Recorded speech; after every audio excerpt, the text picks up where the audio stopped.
Welcome to Congressional Connector TV with your host, Congressman Sandy Levin. I will head home and look families straight in the eye and say the federal government is on your side, providing support during this downturn and making key investments for the future. And now here's your host, Congressman Sandy Levin. Thanks for joining me today on Congressional Connector TV. I sat down recently with some really distinguished members of the law enforcement community. It was to discuss how the federal government, with our resources, can help local communities in terms of law enforcement. So here's what we've been doing in Washington recently, providing some additional resources for what's called the Burn Grant Program. And that helps law enforcement in terms of their resources, in terms of fighting violent crime and drugs, and making sure they have all the equipment or more equipment to fight all kinds of crime. You know, in earlier years, the Burn program was cut by a lot. Instead, this time around, we increased the money for Burn grants, and so Michigan's going to get a considerable portion of it. Also, we decided to reinforce the COPS program. That's for community policing. And what we said was to the states and to local communities, including in our district, apply, and we're going to have some additional resources to make sure that there is the adequate law enforcement in the communities to help combat crime. So join me. As I said, I sat down with three very distinguished people to talk about what we're doing here and how it matters back home. Well, I'm so glad today there are three experts on law enforcement, two present chiefs and one former chief who went on to other things but still very much in the law enforcement field. First, Chief Mike Packla from Roseville, where our office is, and you provide such excellent services to the people of your city and to our office. So, Mike, thank you so much for joining us. Glad to be here. And next to you is Joe Sullivan. Joe, I knew as chief in Ferndale. As you were saying, you come from a family of law enforcement. Correct. And then you went on, and we'll get back to what you're doing now. And then Chuck Burnett from St. Clair Shores. And Chuck, in this wonderful city, how long have you been with the law enforcement, with the police force? 30 years, Congressman. 30 years. Happy to be here. You started when you were 21 years old. 21 years old. 21. Well, so talking about when you started, 21 years ago, Joe, when were you chief in Ferndale? 69 through 96. Wow, so that goes back 40 years. And chief in Roseville, when did you start? In 1979, I'll have 30 years this August, but I've been the chief the last 2 years. So how is it different today? We have this recession, this unusual recession that sometimes feels, I guess, like a depression. It has had a lot of impacts, for example, on unemployment at record highs in terms of the last 30 years. I think foreclosures of homes way beyond any of our experiences, right? These communities, Roseville, St. Clair Shores, and Ferndale, were built really with a lot of single homes, middle-class families for the first time owning their homes, their kids going to good schools, having health insurance for the first time, education in terms of higher education, the kids maybe going to college for the first time in their families. Now we have this economic turbulence. Has it affected law enforcement? Certainly has, Congressman. In Roseville, we are not unlike any other community where we're facing deficits every year throughout the city. As you mentioned, foreclosures are a major issue in our city. Our officers never had to respond to homes that were vacant. They were always filled. Now we're looking at vacant homes to make sure people aren't stealing air conditioners, copper plumbing, things like that. People are posing as realtors to get access to them to do thefts inside of them. In addition to that, there's a lot of people that are home now because they're unemployed. Domestic violence has gone up.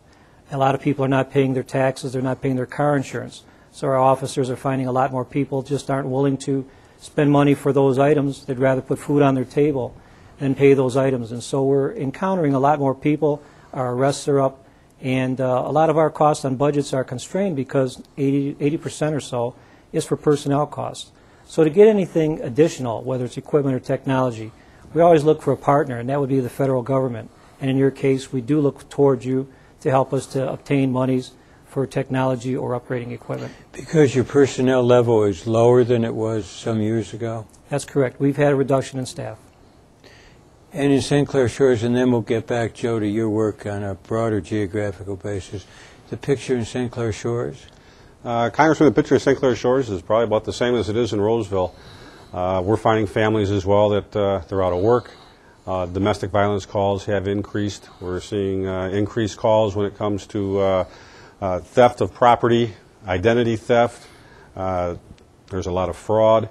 We're finding people they're unable to make their car payments, for instance, and they'll vacate the car and they'll make a stolen report versus trying to make the payments. So we're finding the same thing. Over the last 7 years, we've had a reduction in staffing as well. We're running pretty lean, and we're always looking for that extra money to stay on top of the technology and to keep up with what we need. As we talk about your two communities, tragedy struck both of your communities. Yes, it did. Some time ago.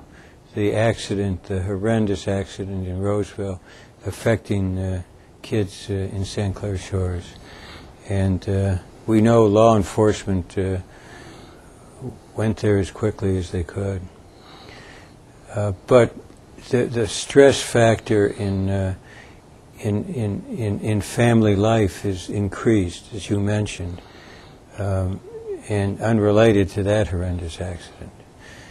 But Joe, you work on a. Tell us a bit about Clemist. I think it's well known to a lot of us. But tell us a bit what you're doing now. Sandy, I'd be more than happy to, but I think it's fair to start. I sit between Mike and Chuck, and in some sense, Clemist, I work for these gentlemen. Clemist is a confederation or consortium of over 100 police departments in southeastern Michigan.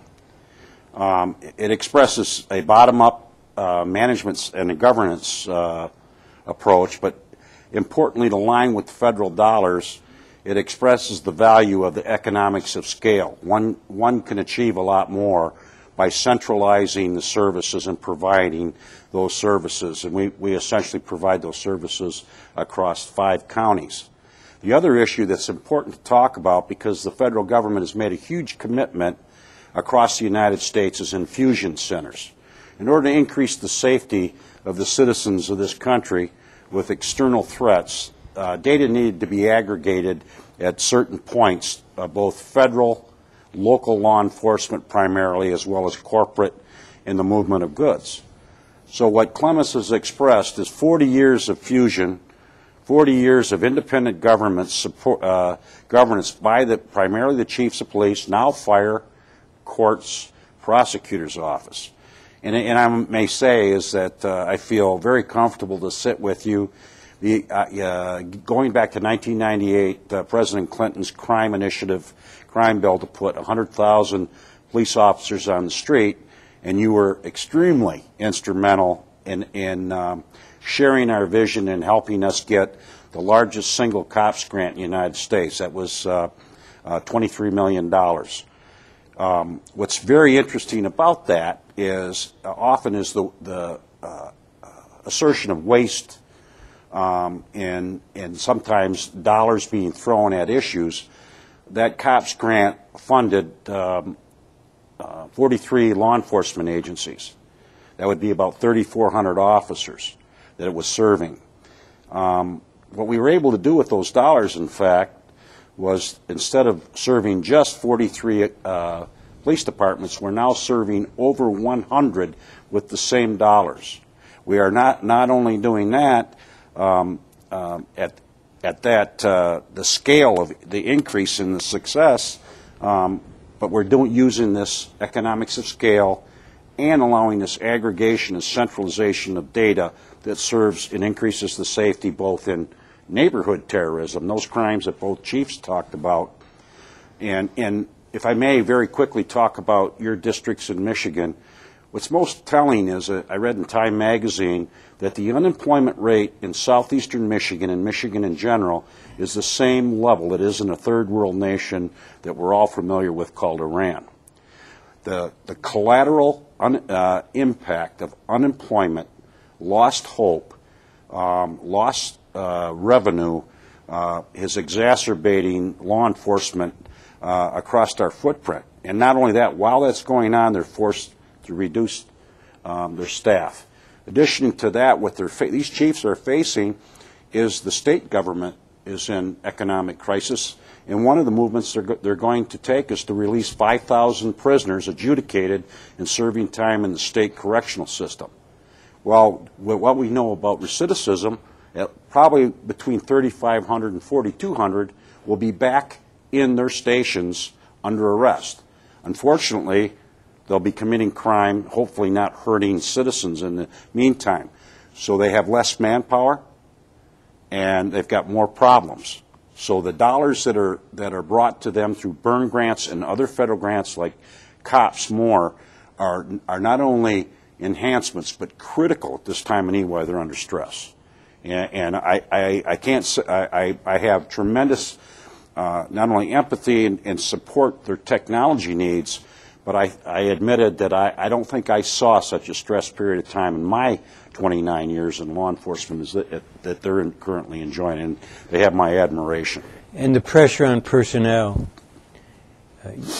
how do you feel it? How do you see it? With reduced personnel in numbers and with the impact of a recession, I guess you're glad that Congress and the President stepped up and is now providing some more money through burn grants and also through the COPS program, right? We insisted that there be more money for the COPS program. And for the first time, as you know, there won't be a local match. Mm-hmm. When we were working on it, Joe, many, many years ago, there was a match. And this will do some good, you think? Certainly. In Roseville, we plan on applying for one officer. And although that seems like a small amount compared to some other cities, that one extra officer will provide a lot of extra support for us on the road. Currently, we have staffing minimums, but each day with crimes in progress and various calls for service, just having that number of officers isn't adequate at times. So the extra officer that we're going to apply for, we certainly hope will put right onto the street to start helping to keep the citizens safer, businesses safer, and to help our overall crime stats. You know, the shift towards cops, cops in the neighborhood, just say a bit about what that's meant in recent years. Well, we're providing the same number of police officers on the road. We've been fortunate enough to keep the actual officers in uniform, on patrol, in the neighborhoods. We've been able to maintain. In our situation, it's a lot of the ancillary services as far as the investigative bureaus, narcotic bureaus. Mm-hmm. We lost our DARE program. We had a Marine division that we had to scale back. We're hoping to get that up and running again. That's St. Clair Shores, right? That's the St. Clair Shores, I mean, exactly. Miles and miles of shoreline, and you had to scale that back. We had to scale back. So the basic service we're still able to provide is the ancillary service, and then again the technology that we're looking at. So we've got fewer officers, and obviously there's more expectation, there's more demands on those officers, there's more mandates, and it's a technological time. It's for us to be able to get that equipment, and one officer now pretty much does what 1.5 or 2 officers did 30 years ago. The demands on these young officers nowadays is tremendous. And that's what Clemenston Park was all about, right? Exactly. Just the information technology, the exchange of information, the updating, the ability of police officers to know what was going on in another community. It's very different than it used to be. I think the first goal in '98, Sandy, was to take technology and by time savings put an additional 645 police officers on the street in Oakland County and 2 agencies outside of Oakland County. Now that number with technology is probably put in excess of 1,200 police officers additional time. Currently, there's initiatives going on, for instance, to create digital tickets that will allow police officers to issue those tickets more accurately and reduce the time by issuance of 50%. Now, none of us like to get tickets, but in the environment when a police officer is by themselves, a young man or woman, the danger, the longer they're there in that relationship, the danger increases to be hit by a car, to be assaulted by the occupants of the vehicle, or even a third party. So these kind of initiatives, really the downstream effect of those kind of initiatives increase the availability for those officers to provide other services to the community. So if they're not engaged in essentially gathering data, memorializing data, and transferring data, but making that an efficient and economic process, then that allows them to be out there looking for trouble, looking for people that are in trouble and need service, or to go to the homes or businesses where they're needed. And I think that's been the initiative, is to increase the quality, but not pay homage merely to gathering data or to build a religion to technology. It's to increase the effectiveness of the officers, the men and women that provide the services to the community. A lot of times the data is already there, and it's repetition. The officer's on the road, maybe they're doing traffic enforcement and writing a ticket. Maybe they're simply just taking a report. Everything we do, obviously, has to be documented. The report has to be taken. We used to do it longhand on a sheet of paper. Every time you did a report, I'll just use an example. Maybe you go someplace and you have 15 cars that have their tires are slashed, and the officer would have to write 15 reports, and they'd have to do that longhand. They might be there for 2 hours taking those reports. With the new systems that we use and the field-based reporting, it auto-populates on the computer. The officer takes, the fresh information, puts it in there, it populates on the report. Maybe now they're there a half an hour. And it's cut the time that the officer is spending taking that report, puts them back on the road, puts them back in the neighborhoods, and they're back on patrol trying to so the technology is working. We have to make sure that the people who are responding to it and the people who are using it are really on the ball, right? Exactly. And we have to make sure that the money is there to make sure that this technology improves as new technology comes out. We want to stay on top of it. It's like anything else. I mean, it breaks down. If it doesn't work, we're back to the paper and pencil, and so we need this funding to keep this technology and equipment up to date. Congressman, the only thing I'd like to add to what Joe said, it's certainly a natural progression, especially with the younger men and women officers that we have. Everything today is electronic, and the more quicker we can get this ticket or report written, it gets uploaded to a computer, to a server. People can pay tickets online. On the court end, they're going to have more accurate information, maybe possibly allow people to do different jobs at the courthouse. So we feel that is a natural progression, whether it's the live scan for fingerprints. And along with Clemens, there's been a lot of people identified through live scan, which is an automated fingerprint process, that if that technology wasn't there, we would wait for days or weeks to have somebody compare fingerprints. How does that work? Tell us a bit. You're involved in this. Right on the spot? Well, a person has to be brought into the police department. Okay. It can't yet be done right on the spot. Well, actually, Joel will probably touch on future technology, but currently we bring them into the station, we do an identification of a person, and within a short amount of time, sometimes minutes, we'll get a hit back, whether that person is who they say they are or not. And quite often, when the people are at that machine, sometimes they'll tell you the truth and say, I really lied about my name, or you're going to find that I'm wanted by somebody else. So maybe Joe can talk a little more about that. I'd love to. Thank you, Mike, because what I want to make a point here. Let's go, because we're now talking about the future and the improvement in law enforcement. Well, the point I'd like to make is there's a lot of discussion about federal dollars, earmarks, and appropriation.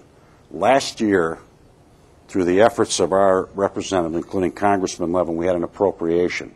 Very shortly, this ability to identify people, particularly in criminal situations, will be able to be done with 2 digits fingerprints from the car. What does that mean? This net that we have out there to surgically remove the people that are a danger to the community is always thwarted by identifying who they are. With devices that actually take 2 fingerprints on a handheld device, if the person has a record or is wanted, their photograph comes back. And if you can imagine a pedophile sitting next to an elementary school and the officer comes and looks at a driver's license, it's much different than taking 2 fingerprints and pulling back a criminal record and know that they have a predator, a wolf, outside of these children. So the technology, as it's evolved, there's two issues. Is the dollars are scarce, and they have to be well spent, and I think they're being done at. The future holds a much greater opportunity. Of course, the chiefs would like to have the next access to the next generation records management system that we think that the young technical users are looking for. So that we're hoping to get some support in the future for that project. All right. Joe never stops, nor do you. So, in fact, you were in touch with us about the consolidation funding, and your two cities are involved. So tell us a bit about the benefit of, there's a lot of discussion about earmarks, and some of them never should have happened. As is said, sometimes they're bridges to nowhere, but in this case it was a bridge to somewhere. So what's happening with the dough? Well, certainly, Congressman, we appreciate the effort by yourself and our senators from the state of Michigan on this. What we're still in the process of doing is combining St. Clair Shores, Roseville, and East Point to a consolidated dispatch for police, fire, and emergency medical services. Although we haven't formally made an authority as of yet, the appropriation from the federal government is a major, major step in our goal to achieve that. Without that appropriation, we would probably have to try this on a smaller scale and maybe go back to the voters for more money, which is a very difficult task, maybe make some cuts in our budgets, which would again be difficult, or to rely on funding such as 911. So this appropriation is definitely a godsend for us. It'll get us in the right direction, and we're bound and determined to give this a try. And by doing that, we hope, as we all three spoke, to give a better service to the citizens of our communities, to get to those calls a little quicker. And we don't believe that by consolidating we're going to relinquish anything bad to the people. We think it's just a positive. Now, and you're sitting next to Joe, and talking about consolidation was really what helped to drive our work some years ago. St. Clair Shores, so you're working to make consolidate consolidation without losing your autonomy. That's basically it? I think that's the important thing is, obviously when it comes to the law enforcement, every community wants to be, have their own autonomy. We want to be able to respond to the needs of the citizens of St. Clair Shores, the police officers on the road, the detectives, the actual sworn officers themselves are the ones that are able to respond and meet the needs of the community. When it comes to the dispatching that we're looking at right now, which is basically all three communities, the dispatchers are doing the same thing. And there's not so much autonomy when it comes to dispatching. They take the call and they dispatch the officer. And we look at it as by combining our communities and putting these professional dispatchers together, that we're going to save a lot of dollars for our taxpayers. And we can use some of that money possibly, to maybe hire more police officers, to buy some of this technology on our own. But just to consolidate this dispatch and get us all on the same page, that is going to take a lot of equipment. That's going to take a lot of money. We got to get this dispatch center together. That's been holding us up. And obviously these appropriations that we just received is really going to help, I think, catapult this program forward and make it a reality. So let me salute you, because the impetus comes from you, as it did how many years ago, Joe, when we sat around with the then Attorney General? 1998, 97. And talked about the need for jurisdictions to be able to combine, not to totally end their services within the community, but for communities to be able to work together. And Joe, you were so instrumental in this, and now you're kind of carrying on Joe Sullivan's, whatever you want to call it. Our world, really, I feel so. Joe, I feel so good about. This is what taxpayers want, right? Yes. They want the sense of community to continue, but they want us to do it in a way that is economically efficient. So when it comes to, for example, dispatch, there's really no reason not to rationalize it, right? To make it work across communities. But when the call goes out, it will go to, if it's Roseville, to you. Yes. If it's St. Clair Shores, it will go to you. Exactly. And you will have provided, Joe, some of the technology and the information and the comparison information so that when you go out, having gotten the word from the dispatcher, and you pick somebody up, you're not going to have to wait 2-3 days to find out who it is and what should be next. Is that really what this is all about? I think that's the bottom line. I mean, it's our society is so mobile now. Yeah, for sure. You can't be an island. We want that autonomy, but at the same token, we have to work together. We have to communicate back and forth. We have to share the information. We have the interoperability now with our radio systems. With past governmental help, we've been able to get on the 800 megahertz system, so we can talk now between police, fire, EMS, the entire state. We can talk. And we're so proud. We've been working, a number of us, and often across party lines, to get, for example, the radio capabilities. That was you know, huge. it really doesn't make any sense for our children and grandchildren to be able to use these fancy techniques of communicating, and for police not to be able to communicate with each other, and when somebody's apprehended, to know who it is you've really apprehended and how serious it is, because if it isn't serious, that's one thing, right? If it's somebody that you need really to make sure that justice is done, you have all the information you need. So as we finish, I want to say to the three of you, the thanks, I believe, not only of myself and my colleagues in the Congress and the administration, but really everybody for this kind of this tradition of law enforcement that you've brought into the 21st century. And it wasn't easy, was it? I mean... No. Well, we've had a very good start with people like yourself, excuse me, bringing the federal dollars back to the local departments and cities. As Chuck had said and Joe had said, if it wasn't for some of the hard work that you've done, and Joe Sullivan, we wouldn't be benefiting from some of these items nowadays. Yeah, but the stimulus comes from you. Joe, you'll say that. As somebody who worked as chief in Ferndale, that's where the new ideas come from. It's our job to take your experience and take your determination and your dedication, and sometimes putting yourself at risk. We have a responsibility to the law enforcement officials who every day go out and take risks to make sure that they're as safe as possible and as effective as possible. So that wasn't the purpose of our gathering together. It's really to talk to the citizens about what's going on. But I want to thank each and every one of you. Your communities really do. And Joe, it's not only Oakland, it's Macomb and broader. We thank you for all of your dedication. Thank you, Congressman. Thank you very much.